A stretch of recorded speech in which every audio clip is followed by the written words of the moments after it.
I remember when I was a child and my family were poor. I'm 26 now. We couldn't afford things, and even though we had a telly, it was cheap and nasty. I remember being 10, and our cheap telly, which was always breaking, broke again. We didn't have all the channels as well, because we couldn't afford it. I have a younger brother, who was 2 years younger than me. One day, as the telly was broke, both me and my little brother were so bored, we were both in the living room rereading old comic books. Then, all of a sudden, the telly, which was definitely broken, all of a sudden it turned on by itself. No plugs or wires were connected to, as the TV, it was broken. Our boredom grew to curiosity, and what was on the screen were many strange characters. One was a creature of some sort of human shape covered with white teeth. It was made out of teeth.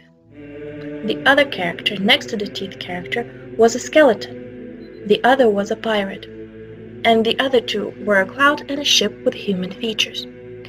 All of these creatures or characters on our broken TV were simply observing me and my little brother. It was creepy, and something was way off. Some of the characters were saying things like, "That one has good bones," and "That one has good teeth." Then, through the next couple of weeks, any electrical objects with screens, these characters of some sort would always pop up, just observing me and my little brother.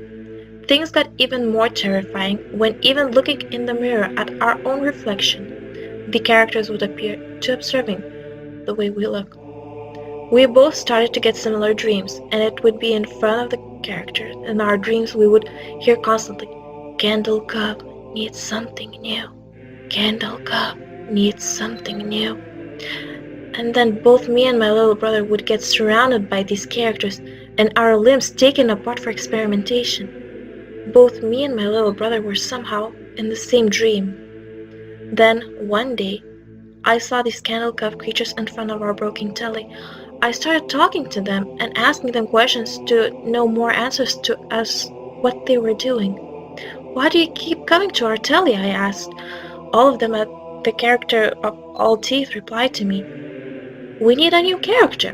Candle Cove needs a new direction, and we're observing many children as to who we want to join our show." The teeth character replied, and at the same time I could hear his teeth clicking. Then, slowly I started to stop getting dreams and seeing the Candle Cove characters on my telly. But for my little brother, it was getting worse. He could be constantly heard speaking to himself, but he would say that he was talking to the Candle Cove creatures. There were marks on his body, and my little brother would say to my mother and father that Horace, the teeth boy, both were measuring his body and height. My parents didn't have the time to really be there for us.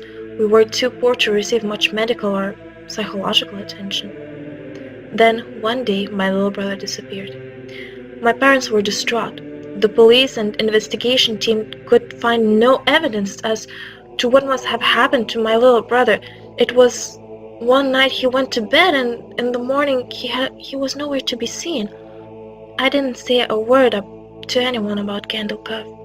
Then, a month after my little brother's disappearance, the TV broke down again, even though my father had tried to fix it. The TV was blank, and I was just reading some old comic books, which I have read millions of times in my living room. The broken TV came back on and was showing all of the Candle Cove creatures.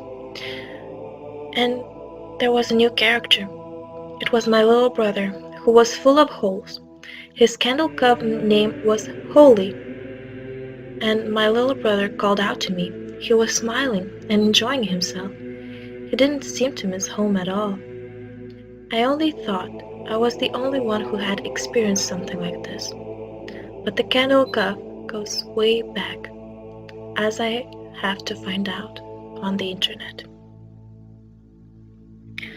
Hey guys, I hope you enjoyed the story. This is a story written on reddit.com. It was posted by Short Story 1, and please like, subscribe, and share, and of course comment any more suggestions. I really love reading these stories, and I really hope to make my channel grow. Thanks guys, bye!